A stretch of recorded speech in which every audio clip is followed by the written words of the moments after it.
Hey guys, welcome to Vino curiosity. நம்ம இன்னைக்கு என்ன பார்க்க போறோம் அப்படின்னா, ஜிஎஸ்டி ஆஃப்டர் 8 இயர்ஸ்க்கு அப்புறம் கவர்மெண்ட் வந்து சேஞ்ச் பண்ணியிருக்காங்க. அந்த சேஞ்சஸ் தான் பார்க்க போறோம். அதனால கார் விலை குறையுமா குறையாதா அப்படின்றதையுமே நம்ம பார்க்கலாம்.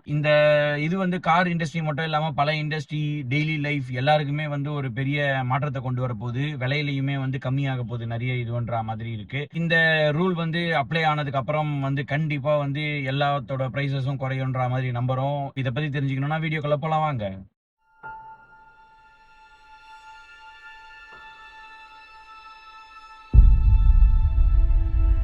இப்ப நம்ம கரண்ட் ஜிஎஸ்டி பார்த்தீங்கன்னா 5%, 12%, 18%, 28%ன்ற அளவுக்கு வந்து வச்சிருந்தாங்க.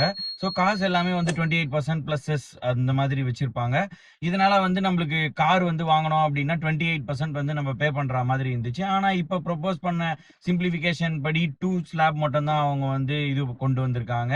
அதுல பார்த்தீங்கன்னா 5% வந்து எசென்ஷியலுக்கும், 18% வந்து மோஸ்ட் ஆஃப் தி ப்ராடக்ட்ஸ்க்கும், 40% வந்து இன்னமும் அந்த 4 மீட்டருக்கு மேல இருக்க எஸ்யூவி, அதுக்கப்புறம் வந்து சின்னு சொல்லுவாங்க. சின்னா இந்த டொபைக்கோ ஹார்ம்ஃபுல்லா இருக்கிற எல்லா ப்ராடக்ட்ஸுமே வந்து சின்ல வந்துரும். அது எல்லாமே 40% அப்படியே தான் இருக்கு. இந்த சேஞ்சஸ் எப்ப எக்ஸ்பெக்ட் பண்றோம் அப்படின்னா, தீபாவளிக்கு அப்புறம் வரும்ன்ற மாதிரி கவர்மெண்ட்ல இதுல இருந்து சொல்றாங்க. ஆனா இன்னும் அபிஷியல் டேட் எதுவும் ரிலீஸ் ஆகல. இது வந்து ஆட்டோமொபைல் இண்டஸ்ட்ரியை வந்து ரொம்பவே வந்து இம்பாக்ட் பண்ண போகுதுன்ற மாதிரி தான் பாக்குறோம். இதுல வந்து கார்ஸ் அண்ட் எஸ்யூவின்ற மாதிரி பிரிச்சோம் அப்படின்னா, ஸ்மால் கார்ஸ்க்கு கண்டிப்பா வந்து 1200 சிசி இன்ஜினுக்குள்ள பெட்ரோல்ல இல்ல 1500க்கு டீசலுக்குள்ள இருக்கிறதுக்கு வந்து கம்மியா கிடைக்கும் அப்படின்ற மாதிரி சொல்றாங்க. ஸோ 28%லேருந்து 18% மூவ் பண்ணும்போது நம்மளுக்கு வந்து 8 to 10% வந்து சீப்பராகவே கிடைக்கும் காசு. இப்போ எக்ஸாம்பிளுக்கு வந்து நம்ம ஒரு பலினோவோ இல்லை ஒரு i20யோ ஒரு 10 லேக்குக்கு வாங்குறோம் அப்படின்றப்ப நம்மளுக்கு யூஸ்வலாக வந்து ஒரு 1.2 லேக்ஸ் கிட்ட நம்மளுக்கு டேக்ஸ் வரும். அது இப்போ வந்து மேபி ஒரு 75,000 வந்து நம்மளுக்கு கம்மியாகும்.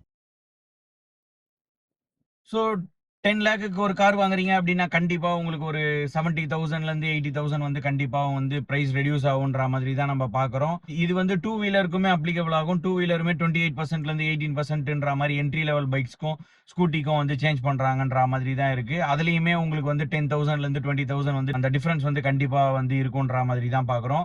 எஸ்யூவி அன்பார்ச்சுனேட்லி நம்ம கிரெட்டா வச்சிருக்கோம். கிரெட்டா வாங்கணும்னு நினைக்கிறவங்க, இல்ல 4 மீட்டருக்கு மேல இருக்க கார்ஸ் வாங்கணும்னு நினைக்கிறவங்களுக்கு வந்து அதே 40% பிளஸ் செஸ் போடுறாங்க. கிட்டத்தட்ட நீங்க 50% பே பண்ற மாதிரி தான் இருக்கும். அது எதுவும் பண்ண முடியாது.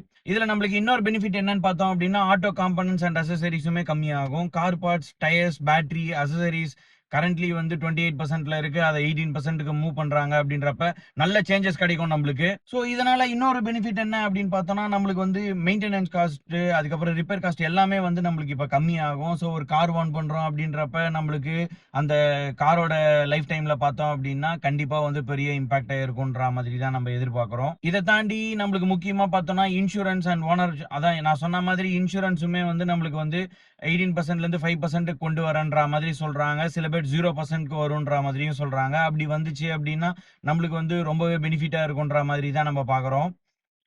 ஓனர்ஷிப் காஸ்ட் இப்ப ஓவராலா எல்லாமே குறையும் போது நம்ம கார் வச்சிருக்கோம்னா அதே மாதிரி ஓனர்ஷிப் காஸ்ட்டுமே வந்து கம்மியாகுன்ற மாதிரி தான் எக்ஸ்பெக்ட் பண்றோம். இதை தாண்டி என்னென்ன ஃபீல்டுலாம் வந்து முக்கியமா இம்பாக்ட் பண்ணுது அப்படின்ற மாதிரி பார்க்கலாம்.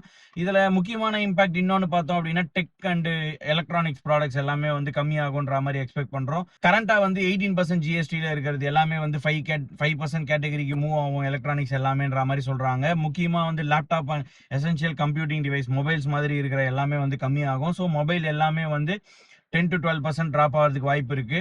ஸோ வாங்கணும்னு நினைக்கிறவங்க எல்லாருமே வந்து வெயிட் பண்ணி எப்படி இது போகுதுன்றத பார்த்துட்டு வாங்குனீங்க அப்படின்னா உங்களால கொஞ்சம் காசை சேவ் பண்ண முடியும்ன்ற மாதிரி தான் பார்க்குறேன். அடுத்து வந்து large electronics, TV, fridge, air conditioner இது எல்லாமே வந்து 28%லேருந்து இப்போ 18% போகுது. ஸோ 8 to 10% வந்து அதுவுமே சீப்பரா இருக்கு. ஸோ நீங்க புதுசா லேப்டாப்போ, ஃபோனோ இல்ல ஹோம் அப்ளைன்ஸோ வாங்கணும்னு நினைக்கிறீங்க அப்படின்னா கண்டிப்பா வந்து இந்த ஜிஎஸ்டி சேஞ்ச் வந்து ஒரு கிரேட் நியூஸா தான் இருக்கும் உங்களுக்குன்ற மாதிரி நம்புறேன். ஏன் நம்ம கார் கார் டிசர்வ்ஸ் எக்ஸ்ட்ரா அட்டென்ஷன்ற மாதிரி பார்க்கணும்னா, சின்ஸ் நம்ம நம்ம சேனல் வந்து ஃபுல்லாவே மோஸ்ட்லி கார்ஸ் பத்தி பேசுறதுனால ஜிஎஸ்டி வந்து கண்டிப்பா ஒரு கேம் சேஞ்சரா இருக்கும் ஆட்டோமொபைல் இண்டஸ்ட்ரியில. அதே மாதிரி இதுல வந்து லோ ஜிஎஸ்டின்றனால கம்மியா பிரைஸும் கம்மியாகும். அதனால வந்து நிறைய பையர்ஸ் வந்து மார்க்கெட்டுக்குள்ள வருவாங்க. நிறைய கார்ஸ் வந்து விற்கப்படும். இப்ப நிறைய கார் வந்து நியூவாவே கம்மி பிரைஸ்ல இருக்க மேல நம்மளுக்கு வந்து யூஸ்டு காசோட பிரைஸுமே கம்மியாகும். அதுவுமே வந்து நிறைய பேருக்கு இருக்கும். ஸோ ஓவராலா வந்து ஆட்டோ இண்டஸ்ட்ரியோட குரோத்தே வந்து நல்லா வந்து பூஸ்ட் ஆகுன்ற மாதிரி தான் பார்க்குறோம். முக்கியமா வந்து மாருதி, ஹுண்டாய், டாடா, மகேந்திரால இருக்க அதாவது பேஸ் வேரியன்ட்ஸ்ல இருக்கக்கூடிய கார்ஸ் எல்லாமே வந்து நல்லா விற்கும் அப்படின்ற மாதிரி எக்ஸ்பெக்ட் பண்றோம். ஈவி பொறுத்த வரைக்கும் ஆல்ரெடி அது 5%ல தான் இருக்கு. அதே 5% தான் மெயின்டெயின் பண்ண முடியும்ன்ற மாதிரி இருக்கு. அதுல எந்த சேஞ்சஸும் இல்ல. ஸோ ஈவி வாங்குறீங்க அப்படின்னா, இப்ப வாங்குனாலும், அப்புறம் வாங்குனாலும் உங்களுக்கு சேம் இதுதான். எந்த டிஃபரன்ஸுமே இருக்காது உங்களுக்கு ஓவராலா பார்க்கும்போது.